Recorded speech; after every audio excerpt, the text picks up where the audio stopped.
ଦାନ୍ତର କାମୁଡ଼ିକି ଛଡ଼େଇଦେଲା।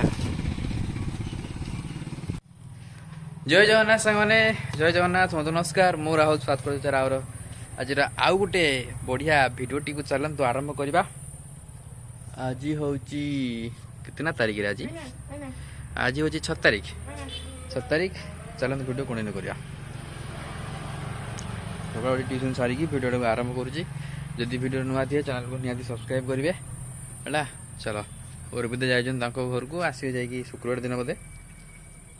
ସେତେଦିନ ପର୍ଯ୍ୟନ୍ତ ତାଙ୍କ ବିନାରେ ହିଁ ବ୍ଲଗ୍ ହେବ, ଭିଡ଼ିଓ ହେବ। ଓକେ, ସେମିତି ପାଇଲୁ ମୂଷା ପଶିଛି ତାର ଆମ ଏଇ ଆଲମାରି ଭିତରେ। ତାର ଖୋଜି ଖୋଜି ନୟାନ୍ତ ହେଲୁଣି, କେତେ କାଗଜ କାଟୁଛି। ଆମର ସିଏ ବି ଖୋଜୁଛି, ସିମ୍ବି ବି ଆମକୁ ହେଲ୍ପ କରୁଛୁ ମୂଷା ଖୋଜିବାରେ। ମୂଷାଟା ଏଇଭଳି ତଳକୁ ଓହ୍ଲେଇଲା ଯେ ତାର କେଉଁଠି ଗଲା, ତାକୁ ଖୋଜି ଖୋଜି ପାଉନାହିଁ। ଆପଣ ଗୋଟେ ଭିଡ଼ିଓ ଦେଖେଇଥିଲେ ଯେ ମୁଁ ଯେ ଆଣିଥିଲି ସେଠୁ ଆଇ ହସ୍ପିଟାଲରୁ ଏଇ ଗଛ ଯେଉଁଟା ଆଜି ଧଳା ଟେବଲ୍ ଗୋଲାପ ଫୁଟିଛି। ଏଗୁଡ଼ା ତ ଫୁଟୁଛି ଗୁଡ଼ାଏ। ହେଇ ଦେଖ ନାଗିଗଲେ, ତାଙ୍କୁ ଦେଲେ ଖାଇତେ, ତା କୁକୁଡ଼ା ତାପରେ ଛଡ଼େଇ ନେଇଗଲା।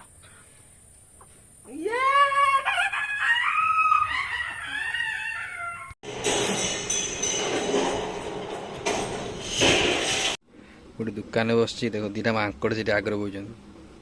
ସବୁବେଳେ ଆସନ୍ତି ଦୋକାନ ପାଖରେ, ସେ ଖାଇ ପିଇକି ଯିବେ। ବାପା ଥିଲେ ଦିଅନ୍ତି, ମାମା ଥିଲେ, ବଟ୍ ମୁଁ ଥିଲାବେଳେ କେବେ ଫାର୍ଷ୍ଟ ଟାଇମ୍ ପାଇଁ ଚାଲିବା ବି ଯଦି ମୁଁ ଭାବୁଛି କିସ କରିବି। ଦୁଇଟା ରେ ତିନିଟା, ଆଉ ଗୋଟେ ତା ପାଖକୁ ଆଇଲାଣି ତିନିଟା। ଭାଇରେ ତମେ କାହିଁକି ଆଇଛ? 3 ଜଣ ବସିଗଲେ 3ଟା ଲାଇନ୍ର। ବାଃ,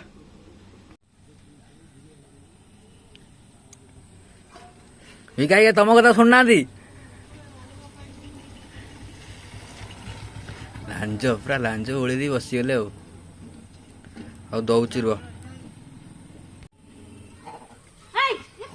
ଏ କୁକୁରଟା କଣ ହଇରାଣ କରୁଛନ୍ତି?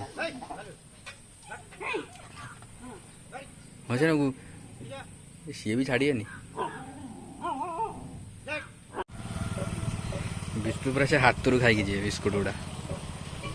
ତାଙ୍କ ଦୋକାନ, ଆମ ଦୋକାନ, ସେଠି ଗୋଟେ ବସିଛି।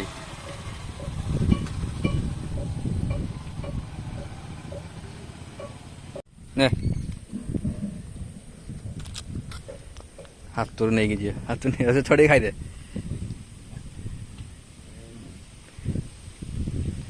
ଛଡ଼େଇ ଖାଇଦଉନ। ଦାନ୍ତର କାମୁଡ଼ିକି ଛଡ଼େଇଦେଲା। ବୁଣିବ।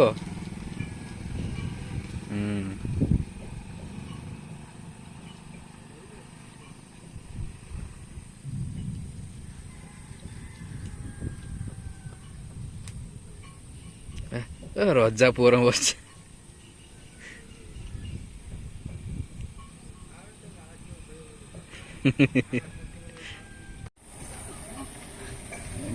ସବୁବେଳେ ଆସନ୍ତି, ଆସିକି ଖାଇଯାଆନ୍ତି।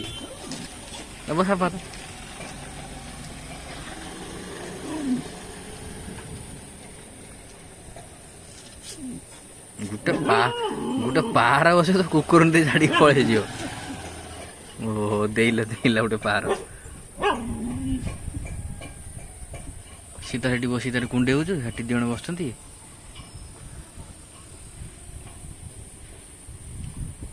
କୁଣ୍ଡେଇଲା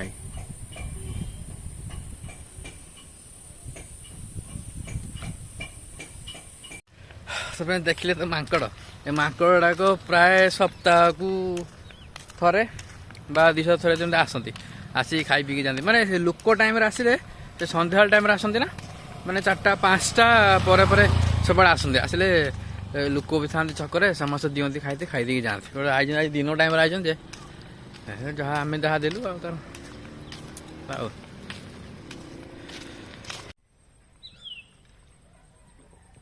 ଆମମାନେ ଗୋଟେ କଥା ହେବେ ଯେ ସାରା ଓଡ଼ିଶାରେ ତେବେ ଆଳୁ ପ୍ରୋବ୍ଲେମ୍ ହେଲା କି?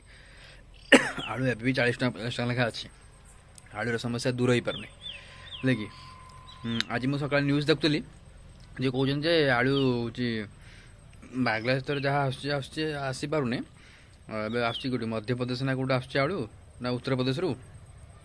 ତାପରେ ଆସିବ କେଉଁଠୁ ନା ପଞ୍ଜାବରୁ ଆଳୁ ଆଣିବେ। ଆମ ଓଡ଼ିଶା ସରକାର, ଆମ ଯେ ଖାଦ୍ୟ ଯୋଗାଣ ମନ୍ତ୍ରୀ ଯିଏ, ସେ ଗାଡ଼ି କହିଛନ୍ତି ପଞ୍ଜାବରୁ ଆଳୁ ଆସିବ। ମୋର ଗୋଟେ କହିବା କଥା, ଆମ ଏଇ ବାଂଲାଦେଶ ପାଖ ପଡ଼ୋଶୀରୁ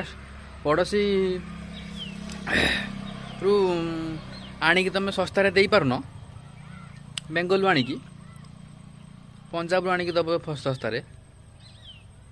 ଉଲ୍ଟା କଥା କହୁନ ନା ତମେ। ପାଖରୁ ଆଣି ସସ୍ତା ଦେବୁ, ଦୂର ଆଣି ତତେ ଦେଖାଯାଉ କେଉଁଦିନ ଆଳୁ ଶସ୍ତା ହେଉଛି ଜଣାପଡ଼ିବ ଆଉ। ଚାଲ ମୁଁ ଗୋଟେ ବଢ଼ିଆ ଜିନିଷ ଦେଖାଉଛି, ଚାଲ ଦେଖିବା। ତ ସାଙ୍ଗମାନେ କଥା ହେଉଛି ଯେ ଆମର ବାଡ଼ିରେ ସବୁବେଳେ ଲାଗେ କ'ଣ, ଗଛ ଲାଗେ, କିନ୍ତୁ ଖତ ତ ଆମର ଗାଈ ନାହିଁ, ତ ଆମର ଖତ ନାହିଁ ହେଲା କି। ତ ଖତ ନାହିଁ, ଆମେ କ'ଣ କରୁନା, ଖତ ମାଗି ଆମ ପିଇସାଙ୍କ ଘରୁ, ଏଠୁ ସାବିତ୍ରୀ ଭାଉଜଙ୍କ ଘରୁ ପିଇସା ଘରୁ ମାଗିଲେ ଦିଅନ୍ତି, ଆମେ ଖତ ଆଣିଲେ ଲଗାଉ। ବଟ୍ ମୁଁ ଆଜି କ'ଣ କରିଛି ଦେଖାଉଛି, କ'ଣ କରିଛି ଆଜି। ଆମର ଏଇ ଯେଉଁ କୁଣ୍ଡଟା ଥିଲା, ଏଇଟା ଆମେ ପାଣି ରଖୁଥିଲେ, ବଟ୍ ଏଇଟାରେ ମୁଁ ଆଜି କ'ଣ କରିଛି, ଏବେ ତ ବର୍ଷା ଦିନ ଏଇଟା କିଛି ଆବଶ୍ୟକ ନାହିଁ ପାଣିର। ମୁଁ ତା ପ୍ରଥମେ ତଳେ ଦେଇଦେଇଛି ପୁରାପୁରି ଶୁଖିଲା ପତର ପୁରା କିଛି ଦେଇଦେଇଛି, ତାପରେ ମାଟି ତାପରେ କିଛି ଜିଆ 10-12ଟା 20 ପାଖାପାଖି ଜିଆ ଛାଡ଼ି ଦେଇଛି, ତା ଦେହରେ ପକାଇଛି ସବୁ ଘାସ।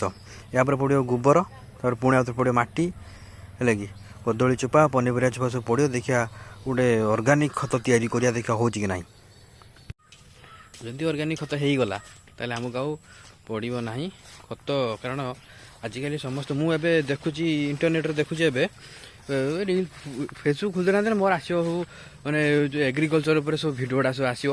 କାରଣ ସବୁ ଅର୍ଗାନିକ୍ କ୍ଷତି କେମିତି, ସବୁ ଅର୍ଗାନିକ୍ ସବୁ କେମିତି କରାଯାଏ, ଲାଗି ସବୁ କଦଳୀକୁ ଗୋଟେ ପାଣିରେ ରଖିଦେଇ କିଛି ଦିନ ରଖିଦେଲେ ଯେଉଁ ପଟାସିୟମ୍ ଆସିବ ହେଲା କି।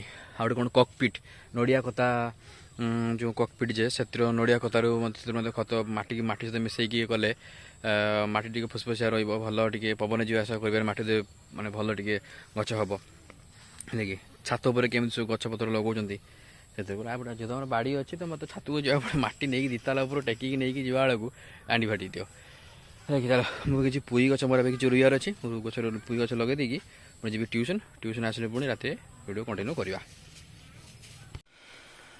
ତ ସାଙ୍ଗମାନେ ଆଜିର ଭିଡ଼ିଓକୁ ଏଇଠି ଏଣ୍ଡ କରିଦେବା। ମୁଁ ସେତେବେଳେ କାମ ସାରିକି ଗଲି ଟ୍ୟୁସନ୍ ଆସିକି